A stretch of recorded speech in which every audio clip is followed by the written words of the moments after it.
Well, hello and welcome to Travels with Geordie. If you've been following along, you know I'm working on a steering system for my boat. And by the end of today's episode, I'm going to be able to steer the boat from here. We're going to be done. It's going to be over.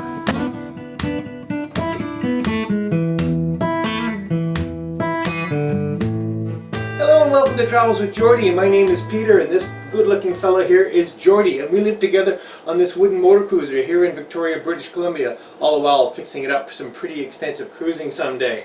If that's the sort of thing you might be interested in, please consider sticking around and subscribing. We'd love to have you. I'd also really like to take the opportunity to thank my patrons, whom without I really wouldn't have the ability to do this every week. Thank you all so much. And for those of you who would like to win a Travels with Geordie t-shirt, stick around to the end of the episode and I'll show you how you can do that. Cheers! Let's get on with it. Okay, so let's get this quadrant back in with my two new plates. It's a remarkably awkward thing to do, to tell you the truth.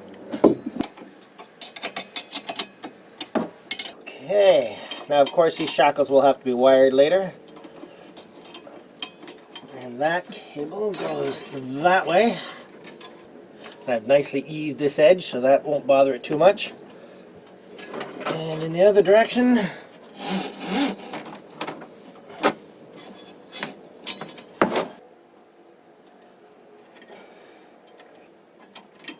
okay. In an effort to make this go a little smoother, I'm actually going to tape these on until such time as they're tightened up, because otherwise they're just going to keep falling out of the trough of the gap. And this tape will easily tear as soon as I put any tension on it. Okay, well that part, I like it. Okay, one sort of annoying part about this is even though the shivs are on and aligned, I have to back them off a little bit because I made a bit of a tactical error. And that's that obviously this is not going to fit through that little gap if it's tight in. So I have to be able to loosen them off enough that I can swing in behind. Now these shivs are available with a removable bolt as an axle, which is probably what I should have got. But anyway, in the end, it's not the end of the world. Okay, so very nice.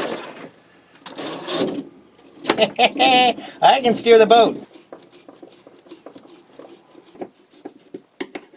Alright, and so those two cables ready to join with the ones coming aft. So let's go forward and connect the ones to the helm. So actually I think I've determined the easiest way to do this is actually going to be to work from the aft forward, pulling it out. Because one of the things I really have to do is make sure I don't put any twist in this cable. So I'm going to lay the cable down along the sole and then pull it around and through back up into here. Okay, now the fun part.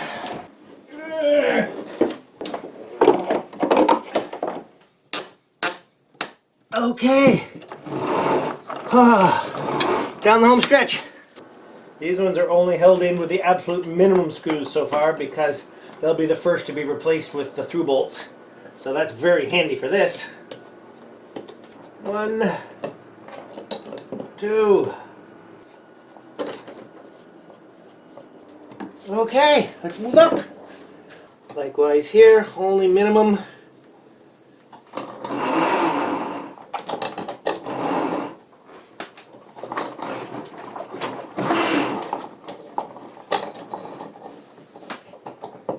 Of course, keeping track of which cable pulls left and which pulls right. The little piece of green tape is keeping me on top of that.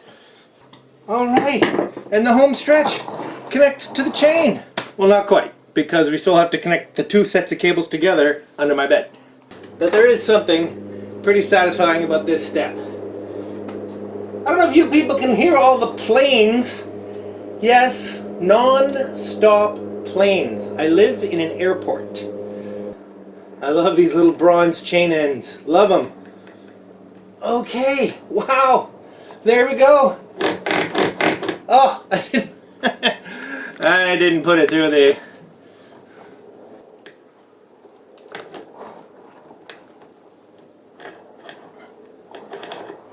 And again, these shackles will have to be wired up when it's all said and done.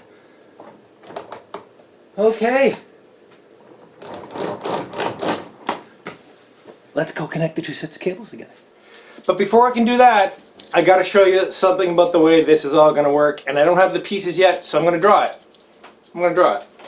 Okay, so if this is the cable that comes from the quadrant, and this is the cable that comes from the lower helm, and this is the cable that comes from the upper helm, obviously there's two pairs of these. There'll be another one here, and this one pulls in that way to turn to starboard, and this one pulls this way to turn to starboard. Okay, so the idea, you have to affix all these together somehow. Well, I mean, you could put some kind of arrangement where you put a shackle through the whole thing.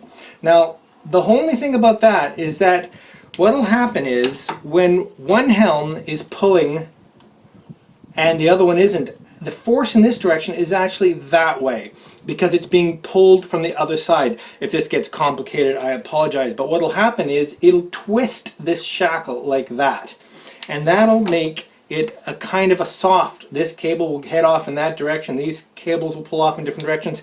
It'll make a really soft mess of the way the helm works. So what you really need is to be able to make this connection as long as possible so that the triangle that is basically between these 3 points, where this one affixes, this one affixes, and this one affixes, to be as long as possible. So let's redraw this. So to simplify, we won't bother both helms. But anyway, so here's our cable coming in one helm and from the other helm, and this is going back to, this is going back to the quadrant. So what I'm going to do is I'm going to put my turnbuckles on here. So they go on like that, and they have their turnbuckle and then their other end. Again here, turnbuckle, and then their other end. And onto here, before I put the pins in, I'm going to make a plate. A big stainless steel plate that will come along like this, and it'll have holes in it for the shackles that come off the turnbuckles and for a shackle that comes off that cable. So now my effective triangle is very, very long. In fact, it's even longer than this because this is going to be 12, well, it's actually going to be 14 inches long, and that's only about 3/4 of an inch apart, making it a very effective pull. So when this cable pulls in that direction, it doesn't pull it too much out of alignment. I hope that's relatively straightforward. Okay, so here we go. I've attached the turnbuckle to the cable heading forward, and it's got to attach to this eyelet right here. And this is where that combiner plate that I talked to is going to go. Now, I don't know exactly how long it's going to be until I put some tension on it. I'm pretty sure it's going to be about 1 foot long, but we'll see. And this gives me the opportunity to make that exactly the right length. So in the meantime, I'm just going to put a piece of rope around it. In the meantime, I have to just put a loop, because if I pull on this, all I'm doing is turning the wheel. So I'm going to cut this rope here because I know that's enough for what I'm going to do. And I'll pull the other one around, and I'll put the rope on this one. And again, I'm just going to put this on here temporarily because I have a feeling I have pulled the chain off the sprocket at the helm. Okay, now that I've got everything put back together, I can start to put some tension on this. And this should come to about 12 inches. So I'm going to guess that's roughly 12 inches there. And I'll do the other one here. Now this is where I'm really going to start putting tension on. And that's as far as I'm going to go for now until I check that all the cables are on all the shivs. Alright then, everything is tightened up and aligned, and it ends up being, well, minus the shackles, very close to the 1 foot I thought it would be, so roughly somewhere between 12 and 14 inches. And let's see if the other one's about the same. Yes, it's almost exactly. So it did work out right, but maybe just a little bit longer. And as I mentioned, the longer the combining plate is, the better it is. So I'm actually really, really pleased. Let's watch it work. So again, more mock-ups. I haven't aligned the king spoke yet, but I can get to that. I'll have to take the sprocket off and turn it. Anyway, no worries about that. So it's 1 2/3 of a turn in each direction. I love it, love it, love it, and it is so nice and easy. It feels wonderful. Well, this is kind of sloppy right now. I'm just gonna love this, gonna love it. Now, of course, it'll be quite a bit more drag when I add the upstairs helm, because of course I'll be steering the quadrant and through to the upstairs helm. But none of this is really lubed or, you know, fine-tuned. This chain, for instance, is pretty stiff. absolutely thrilled. Cool. Alright then, to call this even remotely done, I have to do something about shimming this shaft here. And I did buy some ridiculously large galvanized 1-inch washers, but that just won't work because it's too close to the chain as well. So I have an idea. Let's take all this apart first. Okay, so first thing I got to do is get the cables off so I can get the chain off. And to keep the cables from going AWOL on me when I do that, I'm just going to put little bungees on here. And now I can safely remove these shackles. Good. And the chain is off. Okay, so you can plainly see the gap here that I got to be able to put some sort of shim in to keep this nicely centered. As well as probably a small shim on the backside just to act as a washer. Now what I'm going to make that out of, is some of this ultra high molecular weight polyethylene. This is the very same stuff I'm planning to use in the boat for replacement frames. That's if I can afford it. Extremely expensive stuff. Anyway, I had some lying around for some other projects. So what I'm going to do is, out of this material, I'm going to cut 2 little shims, one a thin one for this side and one for that side that'll just fill the rest of that gap. Let's measure what that should be. Okay, all I really need to know is the total gap, and if we fire up the caliper here and zero it, it's pretty close to 0.32, so 320 thousandths of an inch, and I'll make up 2 shims that equal that in total. So the idea here will be to cut a ridge, a hole with the hole saw, and then another one slightly larger, so that what that does is creates a ring of the plastic. But the trick here to keep it all solid is I can't go all the way through. I'll have to make, and that will hold it all together, and then I'll put it in the table saw and slice off the 2 pieces. Anyway, this is an idea. We'll see how well it works. So basically I got to start with drilling the inner hole and making sure I don't go all the way through. Okay folks, you'll notice by the abundance of shavings that my first go was no good. That's basically because I got a lot of drift and the saw it made kind of an egg-shaped washer, which is not what I'm interested in. Okay, so let's do this again. Starting with the outside one first this time. Wondering if that'll help a little bit. Okay, that's as far as I'm going with the big. The problem was this drill is very dull, so it tends to walk. So I've got to be a little careful. I'm going to start right on here.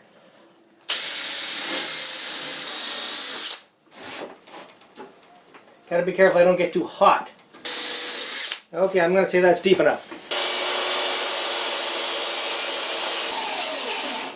Rather than push it through twice, I turn the saw off halfway so that the disc doesn't have to run in the saw twice. Now that's a pretty good looking disc. I'm pleased with that. Excellent. Okay, now for the thin one, all I really need is one that's much, much thinner. So I'm going to do this part by eye, move this over a whole blade plus a bit, and we'll see what we get.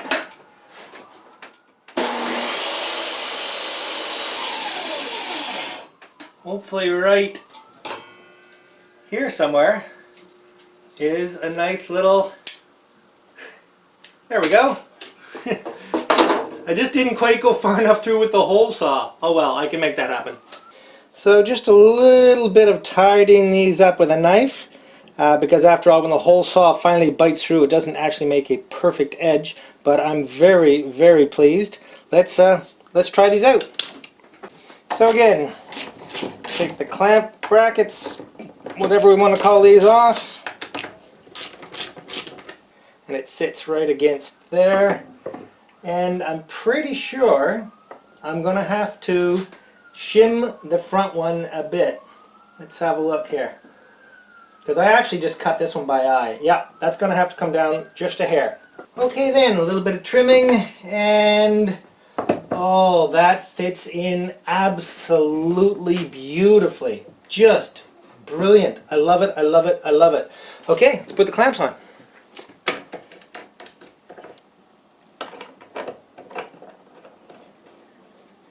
Now, of course, bigger gap at the back is because the chain has to ride over that edge. Okay, beautiful, beautiful, beautiful, nice and snug. Before I lube it, I'm going to put the chain back on. Down through there. Now what I want to do this time is get the king post aligned right, or hope I can do it anyway. So let's put the wheel back on with its key and set the king post to the top. Now hopefully this is going to work. Hopefully I can find a combination of teeth on the sprocket that will allow me to center it perfectly. Okay, well, I'm going to set it up like this and see how the travel feels, because I do have some extra play down here. Okay, if we stand back a little bit here I have my king post centered, so it's 1 1/3, a little more, and in the other direction it's 1 1/3. It's actually perfectly centered. I absolutely love it. Now I gotta put a bushing in here to tighten this up. Okay folks, I'm getting pretty close to having to wrap this up, but before I do I want to show you how I'm going to strengthen this as promised. So as I mentioned, right now these are just wood screws that are not going very deep. I want to be able to bolt all the way through.